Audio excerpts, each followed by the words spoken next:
Welcome to our very intimate cybersecurity awareness webinar. Welcome to Training Bites, a digestible approach to counterpoint training. But we're not going to talk much about counterpoint today because it is Cybersecurity Awareness Month. So we are going to talk about cybersecurity. If you have any questions, you can unmute yourself and ask me. There's no point in putting them in the Q&A. But if you want to, you can, or you can put them in the chat, and then we'll have a Q&A at the end as usual. My name is Gina Thomas. I'm the training manager here at C&K Systems. So let's talk about some cybersecurity myths, because I hear this from people and I read about it. So big myth is that, well, cyber criminals are only looking for large companies. They're not looking for me or my store, just, the targets of the world. And you know what? Scams are so obvious, most people really don't fall for them. I have strong passwords. That's enough to keep me safe. And I have antivirus. That protects me from everything. These are all myths. So we're going to talk about cybersecurity awareness, obviously. A lot of that involves social engineering and you recognizing attempts that somebody's trying to make to get into your system or to get sensitive information out of you directly. We will talk about passwords and something called multi-factor authentication in case you haven't heard of it, and also the importance of keeping your software up to date, not just Counterpoint, not just your point of sale, but your phones, your tablets, your personal laptop. Very important to keep them patched. Okay, so social engineering, there's a lot of different words in social engineering and a lot of different tactics that cyber criminals use. So I'm going to tell you what they're called.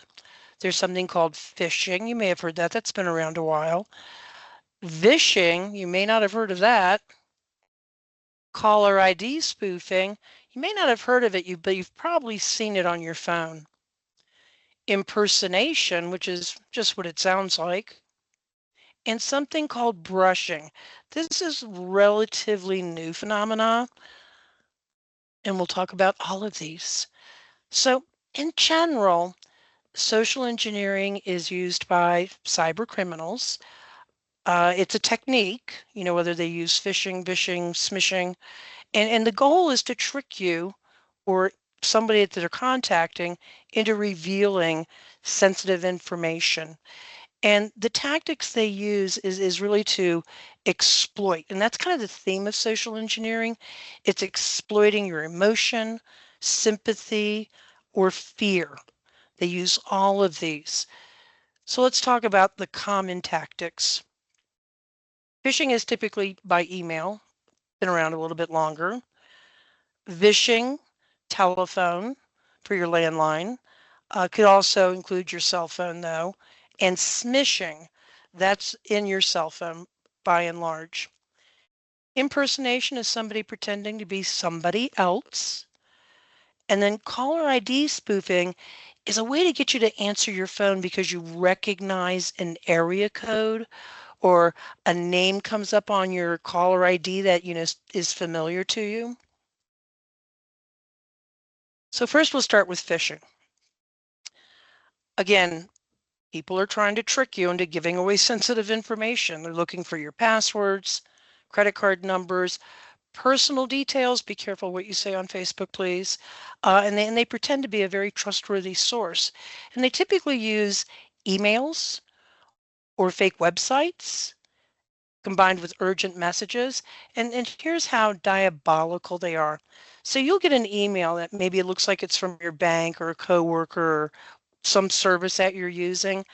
And in that email will actually be a link to a fake website. And hopefully they want you to enter whatever credentials they're asking you for. And of course, they don't want you to think too long. They want you to act quickly. So the messages are always urgent, like, oh, your account's going to be suspended.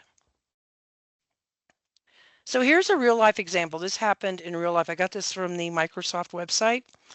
So the owner of a marketing firm got an email that looked like it was from Microsoft 365 and is about renewing his subscription. And the first clue that this was not from Microsoft, if you look at the sender's line, Microsoft billing, okay, but then you see it's followed by this very weird email address. So that should have been the first clue that something was wrong. You can also hover over an email address to see if it's really valid, if it says the sender who you see on the screen or if it's coming from somewhere else other than that sender.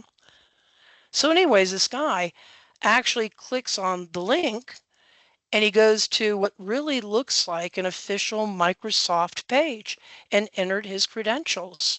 So sadly, there was fallout from it. What happened was that his email account got hijacked and it was used to send 21,000 spam emails. He lost access to email for 22 days, whereas a business owner, that's really tough not to have email for 22 days. And on top of that, there was the time spent on the phone with support and writing to Microsoft's compliance board so he could regain access to emails.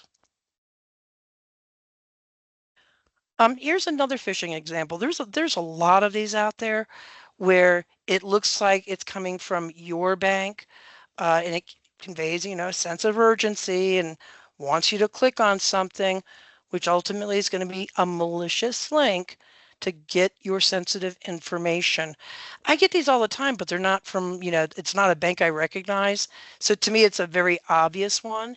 But if it happened to be from a bank I was actually using, I might have to think twice. And please do think twice. Do not click on any links. So here's how you fight the fish. Don't click on links. Just don't. Don't reply to unexpected emails. Again, I mentioned earlier you could hover your mouse over the email.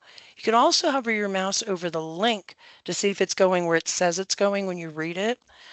Or better yet, call the sender of the email directly or go directly to their website. That's really the best thing to do is to call them. Of course, keep your antivirus tools up to date. And if you're in a company with an IT team, you want to report it to your IT team.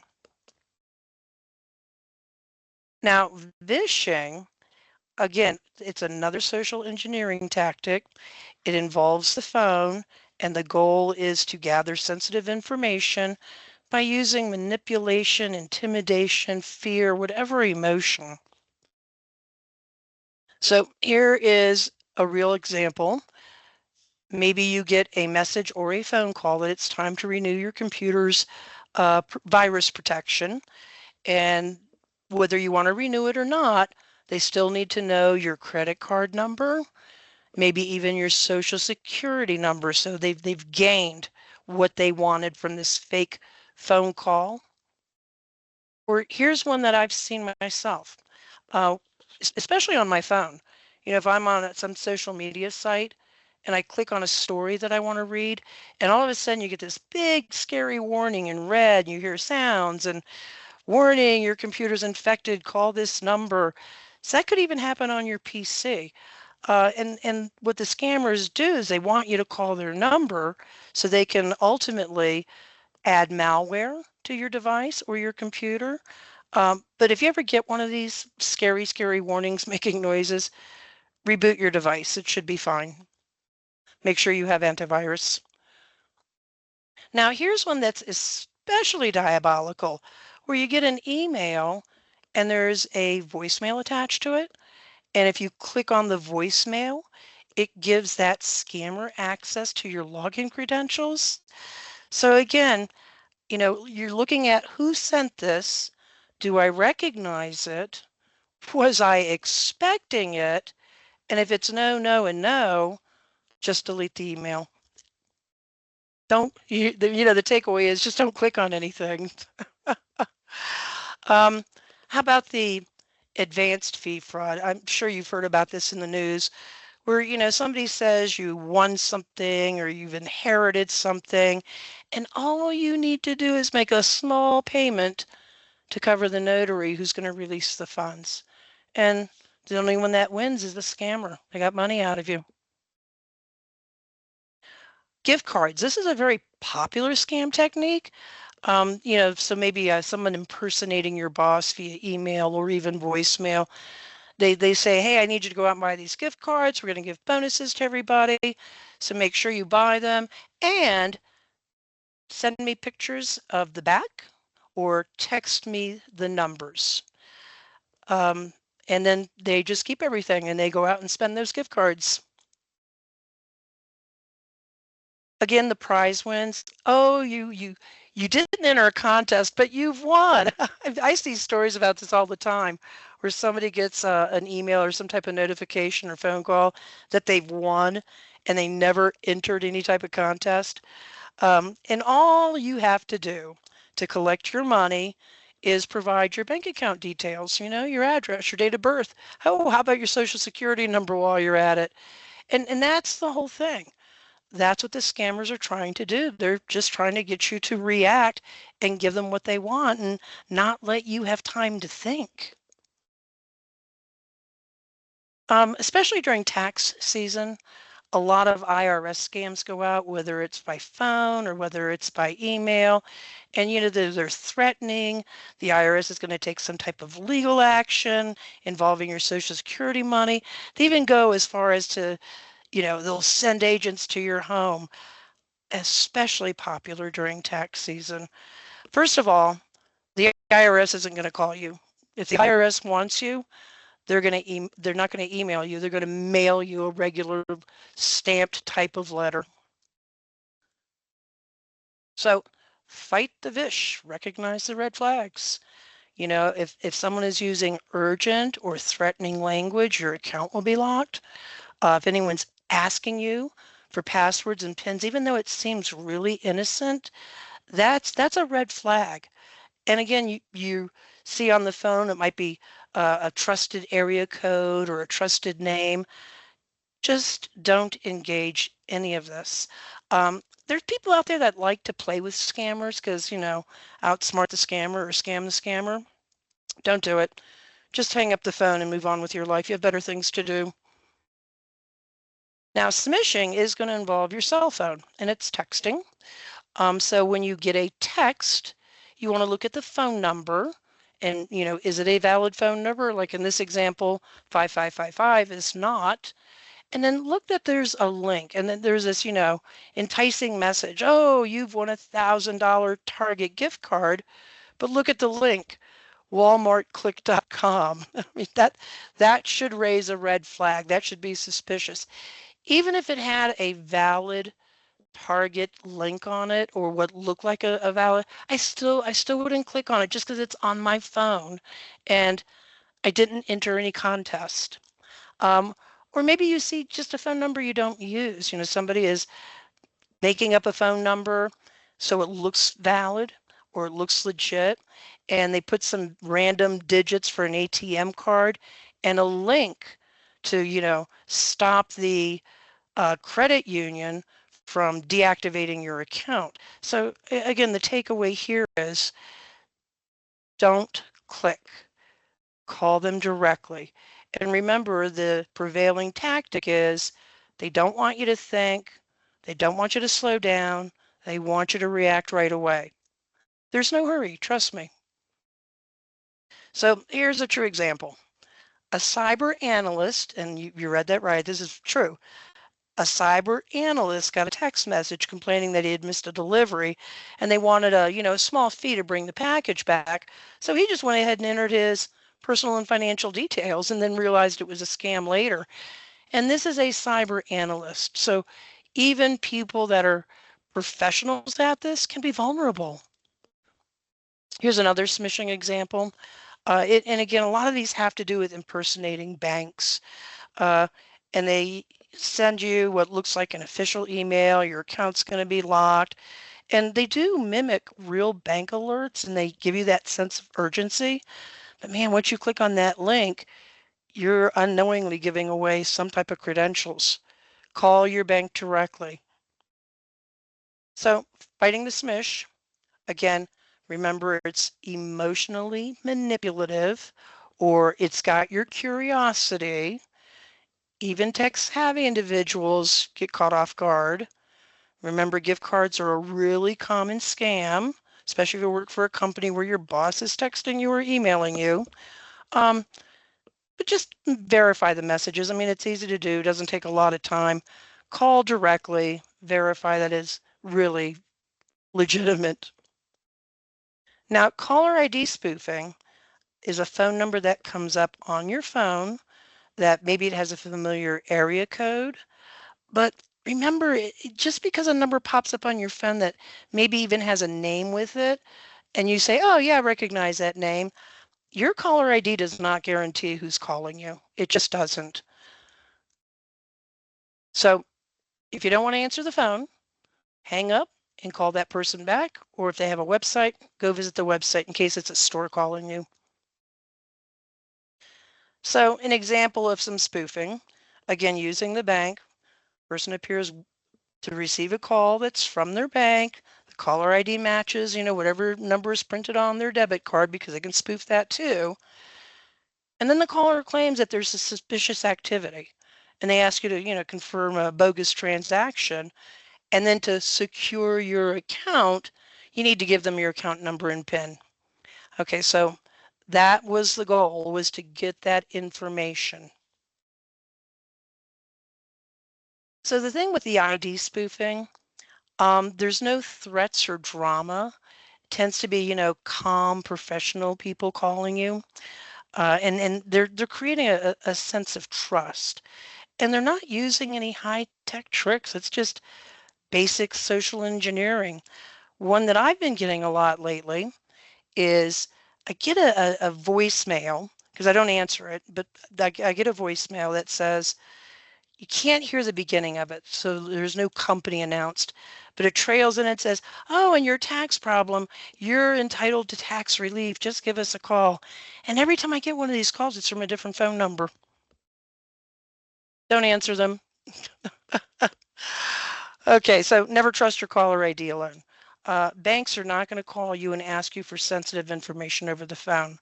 And if you do get one of these spoof calls, you can report it to your phone carrier and the FCC.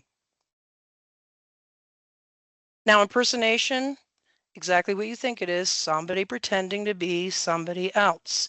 And this type of scam has really grown in size and affecting older people mainly.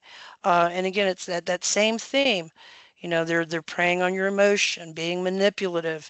They're using urgent statements like your account's been compromised, your name is linked to criminal activity, or your device has been hacked. All that fear and pushing victims to act without verifying.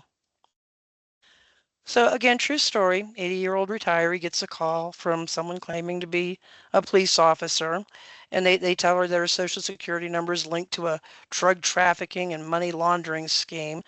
So then they transfer her to somebody pretending to be from the FBI who continues her to move her retirement savings into a safe account for investigation. I read these stories all the time too. Another impersonation involves your social media accounts. So this guy got scammed out of $2,500. Somebody had hijacked one of his friend's Facebook accounts and used it to promote fake government grants. And then he would send out special opportunities to receive financial aid through the grant. And the messages were so convincing that people actually fell for it, and they all paid processing fees in order to claim the free grant. So fight impersonation. If you think someone's trying to impersonate somebody else, whether it's on the phone, just hang up. Don't call back. Don't ever share any sensitive information. Verify, any unusual messages. You know how your friends talk, right? You know how they text, you know what language they use. So if you get something that just kind of looks odd, just call your friend directly. Um, be wary of requests for money or personal information, even if you know the person. And you can actually report these to the FTC. They actually have a website, reportfraud.ftc.gov. Now, brushing, I told you that's a kind of a newer one. This is where people, sellers in particular, they send low cost or cheap items to random people because what they want to do is they want to create fake verified reviews to boost their product rankings on like Amazon or eBay. So the seller usually gets your name and address somehow. Maybe it was leaked in a previous data breach. They send you a package you didn't order, and then they post a fake review under your name, making it look like a verified buyer gave them a really good rating. So why is that a problem? Hey, if I got something free on my doorstep, why not? Um, First and foremost, it means that your personal information is floating around out there somewhere. It also distorts product ratings, making bad products look like they're good. And it's often linked to larger fraud schemes, like fake storefronts or identity theft. And then the other piece of this that they thought of, because, just not enough to send you a package and write a fake review, they're also putting QR codes inside the boxes. And when you scan them, because you think, oh, let me scan that QR code and see what it does, it'll prompt you to enter personal information or financial information, or it can download malware to your phone. So don't scan on QR codes from packages you didn't order. There was a story of a victim that did receive, one of these packages, had a cheap phone stand in it, and it had a card in it saying, oh, there's a free gift. And if you just scan this, nice QR code, we'll give you a free gift. And of course, they were directed to a site that asked them for their name, address, and credit card. So fight brushing. If you didn't order it, don't pay for it. And you're certainly not obligated to return it. Report it. If it was an Amazon package, give Amazon a call. Or you can report it to that FTC website. Also, and you should just do this regularly, check your bank accounts, for suspicious activity. Check your credit cards for suspicious activity. I mean, review them. Don't scan QR codes from unsolicited package. And also keep abreast of your credit report. And don't forget to update your passwords. Speaking of, like that segue I did there, passwords. This is the most basic way to protect you online. So there's passwords, there's password managers to help you manage all the passwords you need. There's also something called multi-factor authentication. I'm seeing a lot of companies that I work with, like my banks, my stores that I work with, not at C&K, but stores that I buy from. They're all requiring this multi-factor authentication for me to access what I need to on their websites. Also software updates. Software updates do protect you. So when it comes to passwords, we all know what a password is. It's a secret word or it's a phrase, but it is like a key for you, and it unlocks your digital accounts. So it's super important to protect your password and also to use complex passwords. So a complex password is long and unique. It's at least 12 characters. You never want to reuse passwords. And all your accounts should have a different password. Because if you're using that same password on all your accounts and a hacker gains access to one, well, now they have the key to all your other accounts. And you can see here in this chart, I think this chart is from 2024 actually. So with that technology in 2024, you can see if you have a 7-character password, someone can crack it in no time. 8 characters, takes them a little bit longer. 9 characters, takes them a few days. 10 characters, takes a few months. But if your password's 11 characters, it would take a decade. And if it's 12 characters, 2 centuries. But again, that technology is always changing. Here's a good example of complex passwords. They should be uppercase, lowercase. They should have numbers and special characters. Please don't use personal data in your passwords like your name, your birth date, your dog's name. See if you can combine unrelated words. And for goodness sakes, don't share your passwords. So you can see on the right, we've got some strong passwords, walk 2 miles today, keep it locked down, learn from anyone. Those are nice phrases. Phrases are easy to remember. But if you want to make it stronger, you're going to know walk 2 miles today, but maybe make some of it capitalized, maybe turn the I into an exclamation point, maybe turn the S into a dollar sign. Instead of the word today, you have the number 2 in day.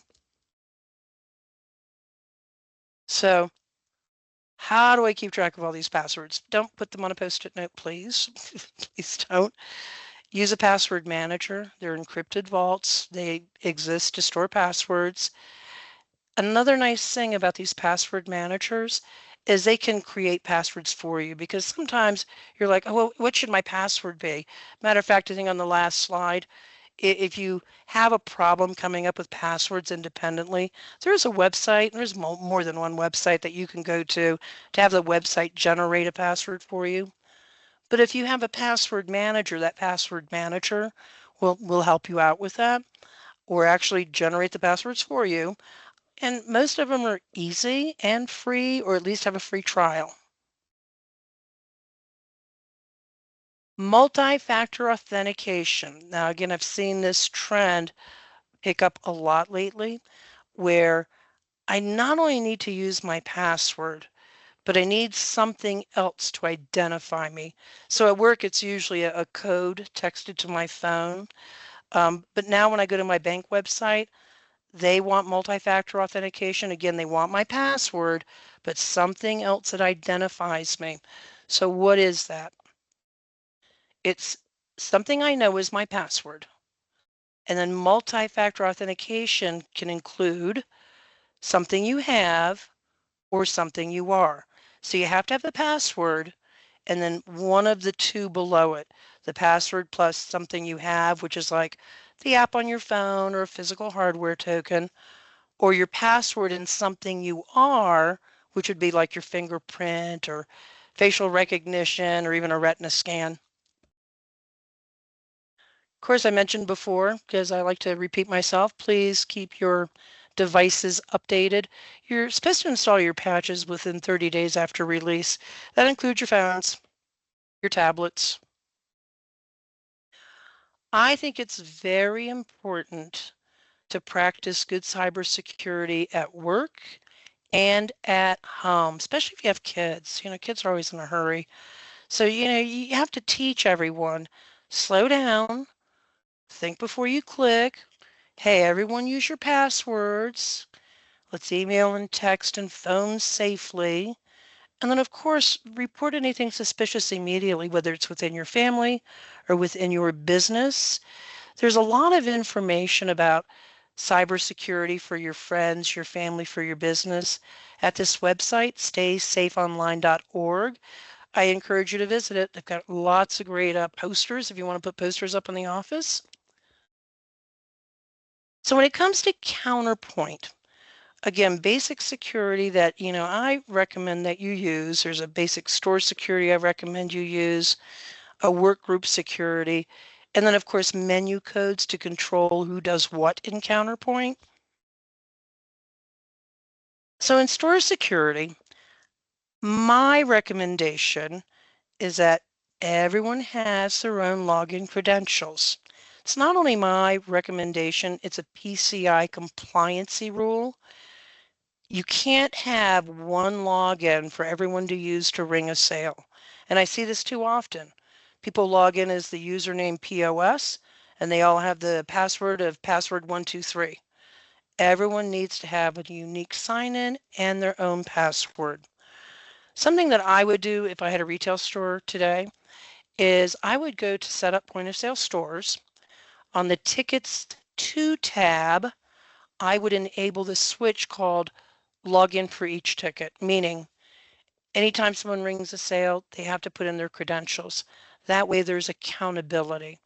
Now in the real world at Christmas, that's not always a very popular switch. So you might run that way for most of the year. But let's say, or you're just the type of business that says, I can't deal with it because our lines are too long.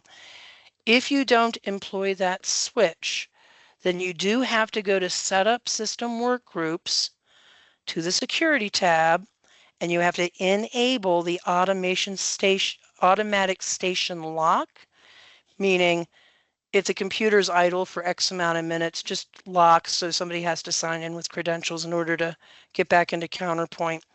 If you do employ this, the maximum you can set that minutes to lock is 15, and that's in order to be PCI compliant.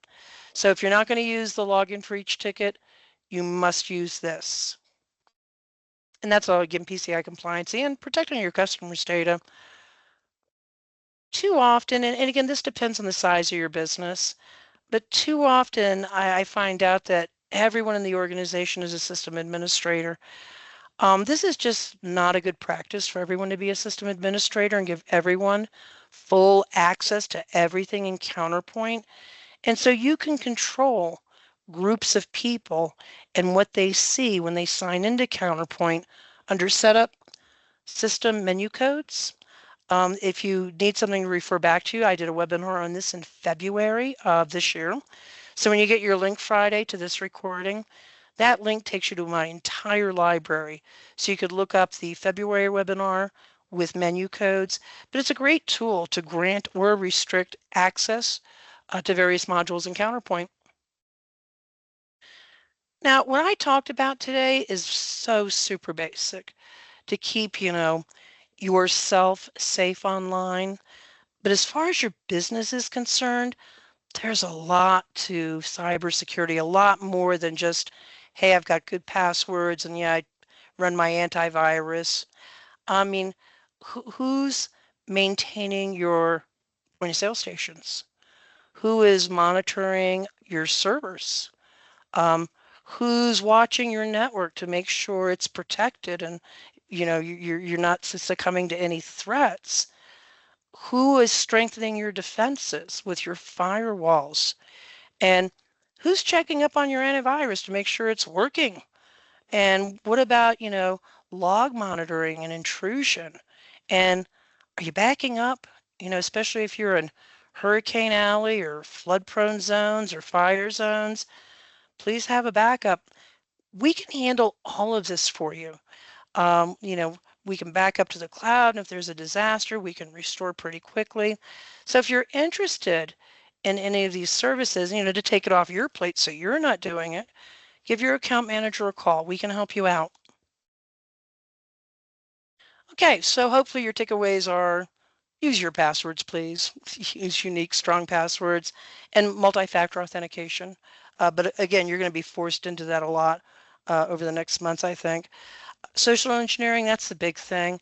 It's, one of those tactics to get you to give up sensitive information. So you just want to make sure you and your family and your coworkers recognize those attempts. And of course, stay current on your software updates.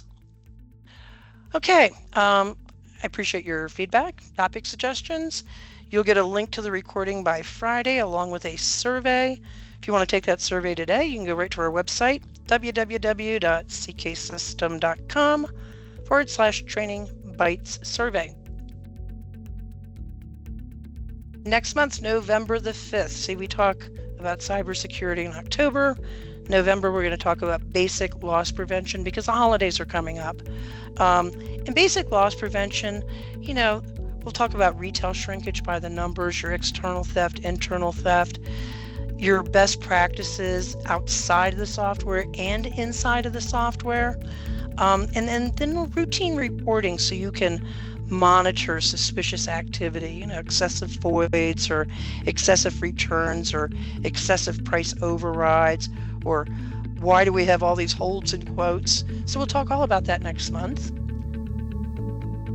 And if you want custom training tailored to your business, give me a call, main number extension 3. Or you can email me, training@cksystem.com.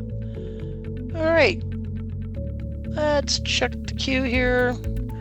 So I got something in the chat. Oh, you're very welcome, Kathleen. I'm glad you stuck around. I'm glad everyone stuck around. It's just really important, cybersecurity.